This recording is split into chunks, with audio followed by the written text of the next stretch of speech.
শুভ দুপুর বন্ধুরা, তোমরা কেমন আছো? আমি ভালো আছি।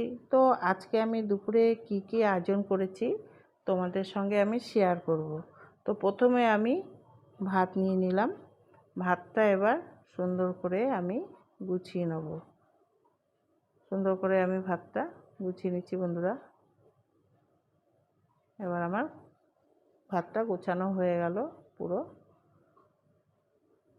এবারে আমি নেব সামান্য একটু নুন নিয়ে নেব। তারপরে আমি ভাতের ওপরে একটা কাঁচা লঙ্কা নিয়ে নিলাম, এক পিস গন্ধরাজ লেবু নিলাম, আর কচু পাতা বাটা নিলাম। তো বাটাটা করেছি কালো জিরে দিয়ে, রসুন দিয়ে এই কচু পাতা বাটা করেছি, খেতে খুবই ভালো লাগে, অসাধারণ। আর চিংড়ি মাছ বাটা করেছি। চিংড়ি মাছ পেঁয়াজ দিয়ে, শুকনো লঙ্কা দিয়ে তেলে ভেজে নিয়েছি, নিয়ে একটু কাঁচা আদা দিয়ে বেটেছি। তো চিংড়ি মাছ বাটাটা এভাবেই খেতে খুব ভালো লাগে। আর করেছি রান্না পটল আলু ভাজা করেছি। এরপরে আমি রান্না করেছি, নিয়ে নেব মুসুরির ডাল দিয়ে টক ডাল করেছি, সেটা হচ্ছে আমড়া দিয়ে। তো আমড়া দিয়ে ডালটা করেছি, খেতে খুবই ভালো লাগে এই গরমে টক ডাল। তো এতে ফোড়ন দিয়েছি সর্ষে আর শুকনো লঙ্কা। এবারে আমি নিয়ে নেব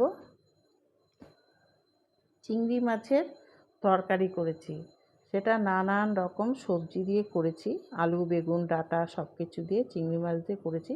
আর এর মধ্যে বাটনা দিয়েছি জিরে আদা বাটা, আর তেলে দিয়েছি জিরে তেজপাতা ফোড়ন। তো চিংড়ি মাছের তরকারিটা নেওয়া হয়ে গেল। এরপরে আমি নেব পাবদা মাছের ঝাল। তো পাবদা মাছের ঝাল করেছি, এতে সাদা শস্য, কালো শস্য, কাজু, মগজদানা এটা দিয়ে লঙ্কা দিয়ে ভালো করে বেটে পেস্ট করে তেলে দিয়েছি কালো জিরা ফোড়ন, আর তার সাথে একটু টক দই দিয়ে দিয়েছি। পাবদা মাছের ঝালটা এভাবেই করেছি। তো এইভাবে বন্ধুরা করে খেয়ে দেখতে পারো, খুবই ভালো লাগে। এরপরে আমি নেব কয়েক পিস টমেটো নিয়ে নেব। টমেটো নিয়ে নিলাম কয়েক পিস, আর নিয়ে নেব 2 পিস শসা।